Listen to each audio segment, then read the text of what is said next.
오늘 우리가 함께 본 하나님 말씀은 예레미야 20장 7절부터 13절까지의 말씀입니다. 예레미야 20장 7절부터 13절까지의 말씀, 제가 가지고 있는 성경으로 구약 성경 1082면에 있습니다. 우리 한 절씩 교독하고 하겠습니다. 여호와여, 주께서 나를 권유하심으로 내가 그 권유를 받았사오며 주께서 나보다 강하사 이기셨으므로 내가 조롱거리가 되니 사람마다 종일토록 나를 조롱하나이다.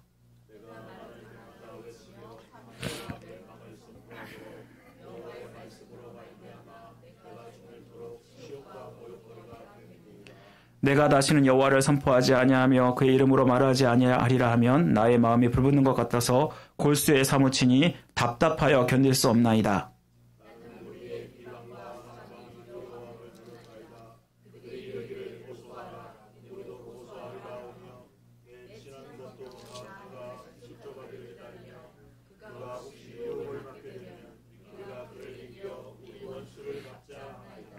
그러하오나 여호와는 두려운 용사 같으시며 나와 함께 하심으로 나를 박해하는 자들이 넘어지고 이기지 못할 것이오며 그들은 지혜롭게 행하지 못함으로 큰 치욕을 당하오리니 그 치욕은 길이 잊지 못할 것이니이다.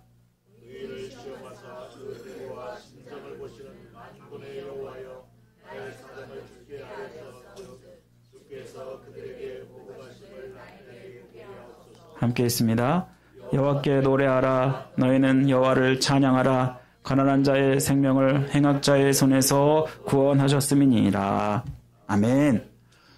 우리가 계속해서 열정 시리즈로 말씀을 나누고 있습니다. 여러분, 이 열정 시리즈 말씀을 나눈 동안에 여러분의 마음 가운데 하나님을 향한 그 뜨거움이 회복되기를 원합니다. 오늘 두 번째 시간인데요. 나의 마음이 불붙는 것 같아서라는 말씀으로 여러분과 말씀을 나누겠습니다. 여러분, 혹시 여러분 농구 좋아하세요? 미국 프로 농구를 우리는 NBA라 그러죠. 그 NBA에서 감독상을 가장 많이 받은 명장이 있습니다. 그 사람 이름이 뭔지 아세요? 팻 라일리라는 사람입니다. 우리 잠깐 이 PPT를 보여주시면 이 사람은요, 로스앤젤레스 레이커스, 뉴욕 니스, 마이애미 히트 등 여러 구단의 감독을 했던 사람인데요. 5번이나 우승시킨 화려한 경력을 가지고 있는 사람입니다. 여러분, 그는 선수들에게 항상 뭘 강조했냐면 늘 1%의 향상을 요구했다고 합니다. 농구의 5가지 요소에서 12명의 선수가 1%씩 기량을 올리면 팀 전체는 60%의 향상이 되기 때문이라는 것이 그의 지론이었습니다. 10%의 실력 향상에는 부담이 가지만 1%의 향상에는 어떤 선수도 부담을 느끼지 않았다고 합니다. 팻 라일리에 따르면 대부분의 선수들은 5% 이상의 향상을 가졌다고 하는데요. 여러분, 이처럼 누구나 지나친 부담감을 가지면 할 수 없다고 생각하지만 적절한 부담은 필요한 것 같습니다. 나의 발전을 위해서, 나의 향상을 위해서 이러한 부담이 필요합니다. 여러분, 부담이란 말이 뭐죠? 어떠한 의무나 책임을 진다라는 뜻인데요. 현대인들에게 매일 겪는 것이 있다면 뭘까요? 스트레스라고 하죠. 여러분, 스트레스란 말이 바로 부담이란 뜻이에요. 정신적인, 육체적인, 감정적인 부담을 갖는 것. 의사들은 건강하게 살려면 지나친 스트레스를 받지 말라고 말을 합니다. 의학적 통계에 따르면 모든 스트레스가 만병의 근원이다. 그리고 60세 이전에 심장마비로 사망하는 대부분의 사람들이 이 스트레스 때문에 죽는다. 이러한 통계 발표가 있습니다. 여러분, 하지만 스트레스 없는 사람은 아무도 없죠. 다시 말하면 지나친 스트레스는 문제지만 적절한 스트레스는 필요하다라는 것입니다. 적절한 부담은 오히려 우리의 몸과 마음을 더욱더 건강하게 만들고 더욱더 성장시킵니다. 켈리 맥골리거라는 사람이 스트레스의 힘이라는 책을 썼는데요. 그 사람이 좋은 스트레스는 자기 몸에 아드레날린을 분비한다. 그래서 모든 것을 더 열심히 하도록 만들어준다라는 그런 말을 했습니다. 우리가 적당한 부담을 가질 때 우리는 책임을 느끼게 되고 그리고 우리는 발전할 수 있게 되는 것입니다. 신앙에 있어서도 우리 스스로 지나친 부담을 갖는 것은 피해야 되는 일입니다. 하지만 우리에게 필요한 부담이 있습니다. 바로 그것은 거룩한 부담입니다. 여러분, 거룩한 부담이 뭐냐면 하나님이 주시는 영적인 부담을 이야기하는 것입니다. 거룩한 부담이 있을 때 하나님이 주시는 그 사명을 열정적으로 감당할 수 있는 동기가 되기 때문입니다. 여러분, 우리가 주님을 믿으면서도 부담 없이 쉽게 살려 그러면 반드시 우리의 영성은 식어질 수밖에 없습니다. 때문에 우리는 거룩한 부담이 필요한데, 그러면 이 거룩한 부담을 갖기 위해서 우리는 어떻게 해야 될까? 오늘 말씀을 우리가 묵상하면서 생각해 보기 원합니다. 여러분, 오늘 본문은 예레미야의 기도를 보여주고 있습니다. 여러분, 예레미야야말로 선지자로서 열정을 가진 사람이었습니다. 우리 오늘 9절 말씀 한번 볼까요? 9절 말씀 보시면요. 내가 다시는 여호와를 선포하지 아니하면, 그의 이름으로 말하지 아니하면 나의 마음이 불붙는 것 같아서 골수에 사무치니 답답하여 견딜 수 없나이다. 여러분, 예레미야가 지금 입을 다물고 싶어도 담을 수 없고 말씀을 선포하는 그 이유가 뭐라고 말씀하고 있냐면 마음이 너무나 뜨거워서, 그래서 그 열정 때문에 그래서 복음을 전한다라고 말씀하고 있지 않습니까? 여러분, 이 말씀을 보면요, 이 말씀을 온전히 이해하기 위해서는 우리가 이 예레미야의 상황을 이해할 필요가 있습니다. 여러분, 예레미야가 살던 시대는 유다가 또 예루살렘이 이제 얼마 안 있으면 멸망을 당하는 그러한 유다의 말기였습니다. 여러분, 유다의 말기는 어땠을까요? 경제적으로 도덕적으로 혼란하고 불법과 폭력이 만연한 그런 시대였습니다. 이때 예레미야는 요시야 때부터 선지자로 불림을 받고요. 그때부터 사역을 시작해서 유다 땅이 멸망을 당하는 시드기야 11년까지 사역했던 선지자였습니다. 여러분, 그 시기에 이 예레미야가 유다가 멸망을 점점 당하는, 점점 국군이 점점 약해지는 그 모습을 보면서 얼마나 마음에 비통함을 가졌을까요? 그래서 우리 예레미야를 보고 우리는 눈물의 선지자다라는 그런 별명을 붙입니다. 그만큼 그 나라에 멸망당하는 모습을 보면서 그가 얼마나 울었는지 모릅니다. 여러분, 유다 사람들이 우상에 빠져서 하나님을 부정하고 불신하고 자기들의 소견대로 육체의 욕망과 탐욕을 추구하는 그 시대에 하나님 말씀을 선포했을 때 그는 그냥 보통 메시지가 아니라 유다의 멸망과 심판을 선포하게 됩니다. 여러분, 이 말씀을 선포해서 이들이 돌이키고 하나님께 다시 돌아오면 좋겠는데, 그런데 문제는 이들은 죄에 빠져서 이 말씀을 듣기를 싫어했다라는 것입니다. 예레미야가 거짓 선지자를 바라면서 정죄하고 모욕하고 조롱했다라고 말합니다. 우리 8절 말씀 한번 다 같이 볼까요? 8절 말씀 보시면요. 내가 말할 때마다 외치며 파멸과 멸망을 선포함으로 여호와의 말씀으로 말미암아 내가 종일토록 치욕과 모욕거리가 됨이니이다. 여러분, 실제로 예레미야서 20장 1절에서 6절을 보면요. 임멜의 아들 제사장 바술이 예레미야의 예언을 듣고 그를 핍박하는 장면이 나옵니다. 그를 때리고 그의 목에 고랑을 걸고 그리고 가두는 그런 장면이 나오는데요. 하나님의 제사장이라는 사람들이 이러한 선지자, 하나님의 선지자를 무시하고 멸시하고 핍박하는 너무나도 억울한 그러한 상황 가운데 있었다라는 것입니다. 여러분, 예레미야가 의미대로 자기 마음대로 말씀을 선포한 것이 아닙니다. 너는 나가서 백성들에게 하나님의 심판을 선포하라라고 하나님께서 시켜서 한 일입니다. 여러분, 우리가 하나님의 시켜서 일을 한다 그러면은 어떤 일이 일어나야 된다고 우리는 예상합니까? 하나님께서 나를 시키셨으니까 내가 말씀을 전하면 수많은 사람들이 이 말씀을 듣고 회개하고 꼬꾸라지고 변화되고 주님께 돌아오는 그런 역사를 우리는 기대하지 않습니까? 그런데 이 예레미야는 말씀을 선포하면 선포할수록 그에게는 돌아오는 것은 오직 멸시와 조롱뿐이었다라는 것입니다. 여러분, 이 정도면 어떻게 될까요? 아마도 이 정도면요, 하나님이 아무리 시켜도 그 사명, 그 사역을 감당하고 싶지 않을 것입니다. 내가 말씀만 전하면 조롱하고 멸시하면 누가 그 사명을 감당하고 싶겠습니까?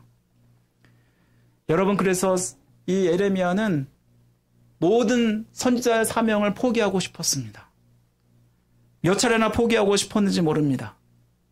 그런데 오늘 말씀의 예레미야의 마음속에 9절에 다시 보면은 하나님 말씀을 선포하지 않으면 견딜 수 없는 마음이 있었다라고 말씀하고 있지 않습니까? 말씀이 그의 마음 가운데 불덩이처럼 역사하니까 그가 하기 싫어도 할 수밖에 없는 거룩한 부담이 그에게 있었다는 것을 우리에게 말씀해 주는 것입니다.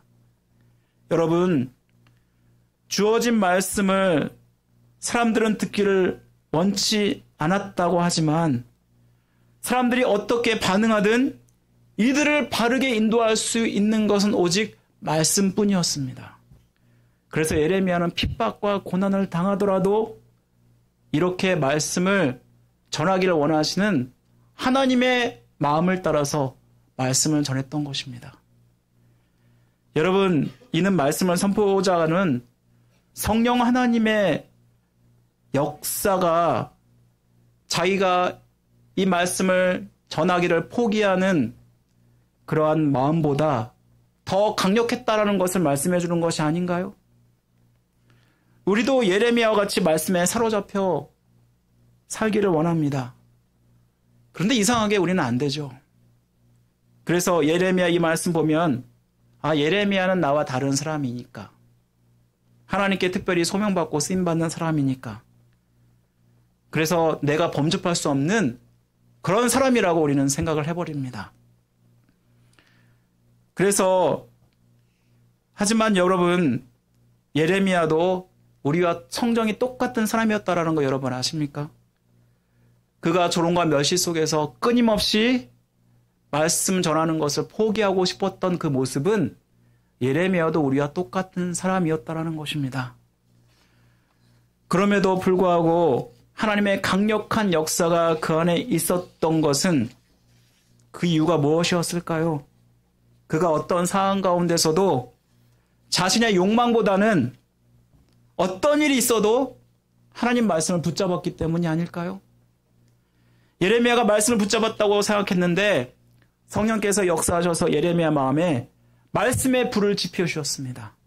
그래서 말씀이 강건하여서 그의 마음 가운데 역사였기 때문에 그는 말씀을 전하지 않을 수 없었던 것입니다. 바로 오늘 그 말씀이 7절 말씀에 나오지 않습니까? 주께서 나보다 강하사 자기를 이기셨기 때문에 그가 그렇게 전했다라고 말씀하는 것이 잘 보여줍니다. 여러분, 우리가 성령 하나님의 강건적인 역사로 말미암아 예레미야처럼 정말 말씀에 사로잡혀서 그렇게 뜨겁게 열정적으로 주님의 일들을 감당하려면 결국 우리가 먼저 말씀을 붙잡는 것이 중요합니다. 여러분, 그럼 어떻게 우리가 말씀을 붙잡는 것이 될까요? 먼저는요, 우리의 말씀을 우리 마음에 말씀으로 채워야 된다는 것입니다. 여러분, 우리의 마음 가운데 어떤 것을 채우느냐는 굉장히 중요하죠. 우리가 하나님의 뜻대로 하지 못하게 하고 쉽게 포기하는 마음을 채운다면 당연히 우리는 쉽게 포기해버릴 것입니다. 여러분, 하나님의 뜻대로 하지 못하게 하는 것이 무엇일까요? 말씀이 아무리 선포돼도 하나님의 뜻을 쉽게 저버리는 그러한 마음이 어떤 마음일까요? 바로 나의 욕심대로 살아가는 마음이 아닐까요?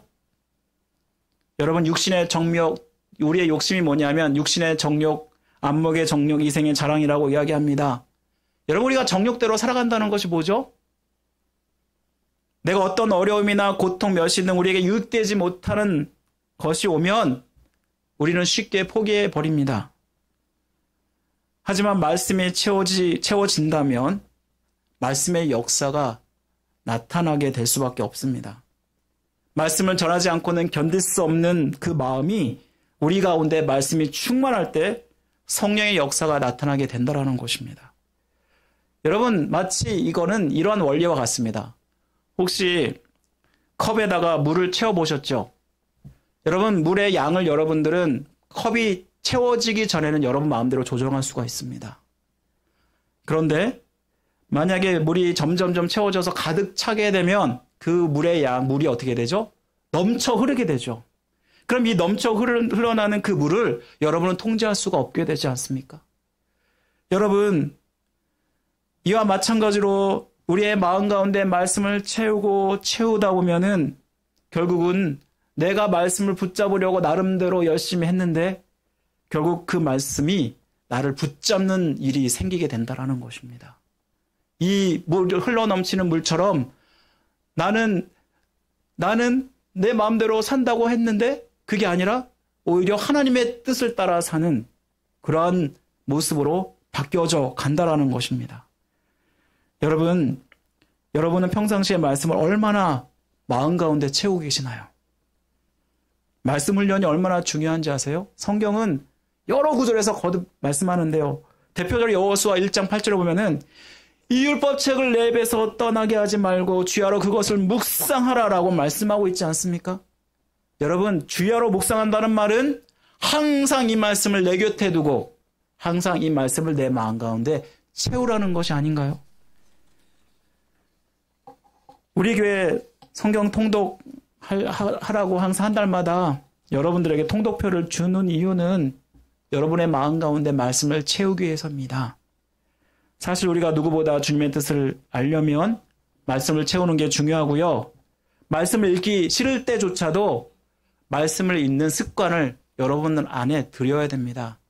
믿는 사람으로서 말씀을 항상 내 앞에 두고 내 곁에 두고 살아갈 때에 그 말씀이 결국은 나를 사로잡고 내가 하나님의 사람으로 변화시킨다라는 것입니다. 여러분, 더 나아가서는 말씀을 붙든다는 것은 뭘 얘기하냐면 말씀을 내 안에 채울 뿐만 아니라 말씀에 순종하는 것입니다. 예레미야가 자기의 뜻대로 했다면 아마도 멸시와 조롱을 받을 때 그는 포기해버렸겠죠. 그런데 그는 말씀의 불덩이가 그의 마음 가운데 역사할 때 그는 순종했습니다. 비록 조롱과 멸시를 당해도 그는 순종하는데요. 여러분, 이렇게 순종할 수 있었던 그 이유가 무엇일까요?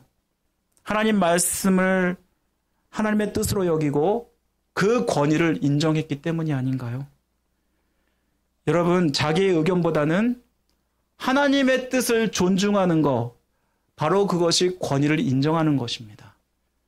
만약에 아버지와 자녀가 있다면 자녀들이 아버지의 말씀에 순종할 때 결국 그 권위가 세워지지 않습니까? 이와 마찬가지로 하나님 말씀에 순종하는 것이 결국은 하나님의 권위를 세우는 것입니다. 여러분, 아무리 여러분의 마음 가운데 말씀이 아무리 채워져도 말씀에 순종하지 않고 그 말씀대로 살지 않는다면 결국 우리는 하나님을 우리의 삶 가운데 인정하는 것이 아닙니다. 말씀이 내 안에 강력하게 역사하기 위해서는 하나님의 권위를 여러분의 삶 가운데 인정해야 됩니다. 참으로 안타까운 것은 요즘 시대에 하나님의 권위를 도무지 인정하지 않는 시대가 되어버렸습니다. 하나님 말씀을 절대 진리라고 믿고 따른다고 하지만 전적으로 그 말씀에 지혜받지 않는다라는 것입니다. 여러분, 말씀을 붙잡는 것은 전인격적인 반응을 요구합니다. 우리의 지성적인 것뿐만 아니라 감성적이고 의지적인 반응을 우리에게 요구한다라는 것입니다. 우리가 말씀을 알아야 하고 이뿐만 아니라 말씀을 순종할 때 결국은 이 말씀을 붙잡는 것이 되는 것입니다. 여러분, 이를 잘 보여주는 분이 누구신가요? 우리가 정말 따르는 예수 그리스도가 아닌가요? 예수님은 자기의 의지보다 하나님의 뜻대로 사셨던 분입니다. 겟세마네 동산에서 이 잔을 내게서 옮기시옵소서 거듭 하나님께 요구했지만 그러나 결국은 나의 뜻대로 마시고 아버지의 원대로 하옵소서라고 그는 고백하면서 십자가의 길을 담대하게 걸어가지 않습니까? 여러분, 하나님의 뜻에 순종하면 분명히 그는 죽음이 기다리고 있었습니다.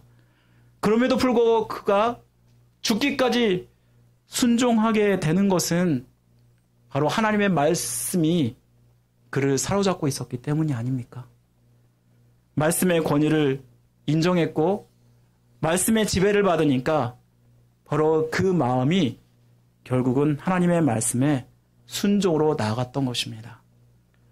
그렇습니다. 우리와 하나님과의 관계는 인격적인 관계를 갖는 것입니다. 인격적인 관계가 이루어질 때 하나님 말씀이 나를 주장하고 하나님 말씀에 우리가 지배를 받게 됩니다. 아마 여기에 계신 모든 분들은 변화에 대한 열망이 있을 것입니다. 하나님의 사람으로서 온전히 하나님의 말씀의 사람으로 변화되기를 원할 것입니다. 여러분, 변화되는 것은 멀리 있는 것이 아닙니다. 바로 말씀에 순종할 때 가능한 것입니다. 여러분, 말씀이 여러분 가운데 역사할 때 나의 사망의 의지가 꺾이고 오직 하나님의 생명의 역사가 우리 가운데 나타나게 됩니다. 그러면 나를 변화시킬 뿐만 아니라 심지어는 내가 선포하는 이 말씀을 통해서 다른 사람들을 변화시키는 놀라운 일들이 일어나게 된다는 것입니다. 일본의 한 여학교 기숙사에 강도가 들어왔습니다. 꼼짝 마라! 그리고 너희들이 가지고 있는 중요한 것들을 다 내놔라! 위협한 강도는 그 방에 값나갈 것을 다 챙겨가고 나가려고 했는데 그 여학생이 아저씨, 중요한 것은 다 가져간다고 하면서 가장 중요한 저 책은 왜 안 가져가요? 라고 하면서 낡은 책을 가리켰습니다. 도둑은 그 책도 집어넣었습니다. 그 도둑은 훔친 물건들을 팔아면서 그 책은 파는데 그 책은 아무도 사려 하지 않았습니다. 도대체 아무도 안 사는 그 책이 얼마나 중요하길래 그 여학생이 가장 중요한 책이라고 했을까? 그 책을 읽어보았습니다. 도무지 말씀이 이해되지 않았습니다. 그런데 그 여학생이 한 말이 계속해서 귓전에 맴도는 것입니다. 그래서 읽고 또 읽고 읽고 또 읽고 그런데 그만 변화되고 말았습니다. 갑자기 그 마음에 죄가 생각나고 죄가 깨달아지더니 이를 회개하고 교회에 나가기 시작했고 계속해서 열심히 믿다가 이 사람이 목사가 되었습니다. 오랜 세월이 흘러서 그가 부흥회를 이제 인도하러 갔는데 자기가 옛날 예수 믿는 동기를 이야기하면서 하고 있는데 한 중년 부인이 그 앞에서 막 울어대는 것입니다. 분명히 자기의 설교에서 은혜를 받는 줄 알고 우는 모습이라고 생각하고 간증을 요구했는데요. 그 여인은 바로 그 도둑에게 성경을 주었던 그 여학생이었다라는 것입니다. 여러분, 우리가 고통을 당해도 심지어 핍박을 당해도 말씀의 불이 우리 가운데 있을 때 우리는 하나님께 붙들림 받아서 그 말씀을 전하지 않을 수 없는 열정에 붙들린 사람이 된다라는 것입니다. 여러분, 이것이 어떠한 것인 줄 아십니까? 바로 이것이 하나님과 동행하는 것입니다. 여러분, 믿는 사람들은 하나님과 동행하는 삶을 원하죠. 성경에 보면은 수많은 사람들이 하나님과 동행했다고 나오는데요. 하나님과 동행하는 것이 무엇일까 우리는 항상 궁금했는데 바로 오늘 말씀이야말로 이거를 잘 보여주지 않나요? 우리 오늘 말씀, 우리 마지막 말씀 한번 보실까요? 우리 함께 다 같이 11절 말씀 보시면 우리 다 같이 함께 있습니다. 다 같이 시작. 그러하오나 여호와는 두려운 용사 같으시며 나와 함께 하심으로 나를 박해하는 자들이 넘어지고 이기지 못할 것이오며 그들은 지혜롭게 행하지 못함으로 큰 치욕을 당하오리니 그 치욕은 길이 있지 못할 것이니이다. 여러분, 지금 11절 말씀 보면은 그가 승리할 것이라는 확신을 갖고 있죠. 분명히 자기를 대적하는 자들은 다 무너지고 결국은 자기는 승리할 것이다 라고 하는데 그 이유가 무엇이냐면 하나님께서 나와 함께 하시기 때문이라는 믿음의 확신임을 11장 초반절에 보여주고 있지 않습니까? 여러분, 내가 말씀을 따라서 말씀에 사로잡힌 바 되면은 바로 그것이 하나님과 동행하는 삶입니다. 성경에 보면은 노아도 그렇고 예독도 그렇고 하나님과 동행했던 수많은 선진들이 나오는데요. 바로 이들이야말로 하나님 말씀에 사로잡혀서 산 자들이라는 것을 이 말씀이 보여주는 것이 아닐까요? 말씀을 맺습니다. 여러분, 우리는 말씀을 선포하지 않고는 견딜 수 없는 그 마음이 우리 가운데 있어야 합니다. 우리는 예수 그리스도를 믿을 때 하나님께서 우리의 마음 가운데 하나님을 향한 그러한 열정을 우리 안에 주십니다. 우리 안에 거룩한 부담을 주시는데 하나님의 뜻대로 살고자 하는 마음을 주십니다. 그럼에도 불구하고 어떤 사람은 이 거룩한 부담에 온전히 순종하며 나가는 사람이 있는가 하면 어떤 사람은 아무리 하나님께서 역사하셔도 그것에 순종하지 못하는 사람들이 있는 것을 봅니다. 바로 그 차이가 무엇일까요? 바로 그것은 우리 안에 평상시에 우리의 마음이 어디로 향하고 있느냐에 달려있다는 것을 말씀해 주는 것이 아닐까요? 우리의 마음에 말씀이 가득하면 결국 우리는 하나님 말씀에 순종하며 나아갈 수밖에 없게 되는 그런 성령의 불이 우리 가운데 역사합니다. 하지만 그렇지 않을 때 우리는 결국 하나님의 뜻을 저버리며 살 수밖에 없게 된다는 것입니다.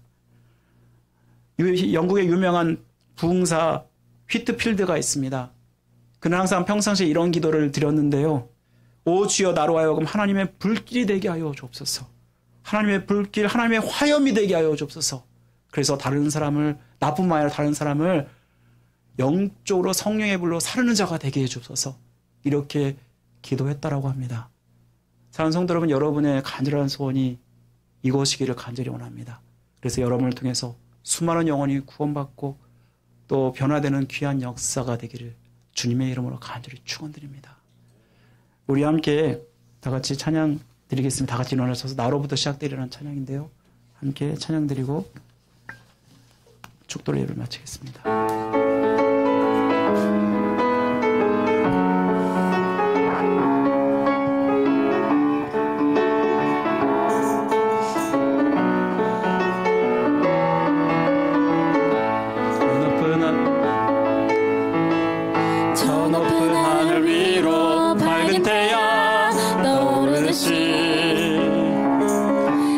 주저앉지 않으리. 어떤 어려움에도 주의 길을 선택하리. 빛 가운데로 걸으리. 주님을 크게 보는 믿음 가지고 세상에 나타내리라. 놀라운 주의 사랑을, 주의 꿈을 안고 일어나리라. 선한 능력으로 일어나리라. 이 땅의 부흥과 회복은 바로 나로부터 시작되리. 주의 꿈을 안고 일어나리라. 선한 능력으로 일어나리라. 이 땅의 부흥과 회복은 바로 나로부터. 한 번 더 찬양합니다. 저 높은 하늘 위로 밝은 태양 떠오르듯이 난 주저앉지 않으리. 어떤 어려움에도 주의 길을 선택하리. 빛 가운데로 걸으리. 주님을 크게 보는 믿음 가지고 세상에 나타내리라. 놀라운 주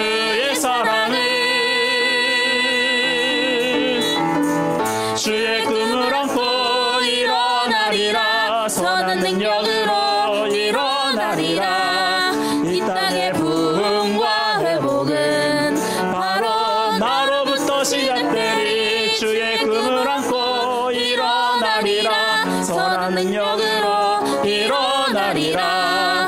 이 땅의 부흥과 회복은 바로 나로부터 시작되리. 하나님 아버지 감사합니다. 우리에게 하나님 믿을 수 있는 은혜를 주시고 이렇게 하나님의 자녀 삼아주신 거 얼마나 감사한지 모릅니다. 아버지 하나님, 이 땅의 부흥과 회복이 나로부터 시작된다는 것을 우리가 항상 기억하며 우리의 마음이 성령의 역사로 강권적인 하나님의 말씀의 역사가 나타나기를 간절히 원합니다. 우리가 성령에 사로잡혀서 아버지 항상 거룩한 부담을 가지고 주의 말씀을 전하는 자가 되게 하여 주옵소서. 아버지의 말씀에 사로잡혀서 내가 원하는 것을 하는 것이 아니라 하나님의 뜻대로 이 땅 가운데 살게 하여 주시고 가장 중요한 순간에도 나의 욕망을 따르는 자가 아니라 하나님을 따르는 자가 되게 하여 주옵소서. 이로 말미암아 나뿐만 아니라 수많은 사람들을 주님의 그 은혜 가운데 인도하는 자가 되게 하여 주시고 축복의 통로로 삼아 주옵소서. 지금은 우리를 죄에서 구원하신 예수 그리스도의 은혜와 하나님의 극진하신 사랑하심과 성령님의 감화교통 역사하심이 이 시간 하나님 말씀을 품고 세상에 파송되는 우리 성도들의 그 마음 속에 하나님 말씀으로 온전히 하나님의 뜻대로 살기를 원하며 결단하는 그 머리와 가정과 생업 위에 또 새수만교회 위에 저부터 영원토록 함께 하시기를 간절히 축원하옵나이다. 아멘.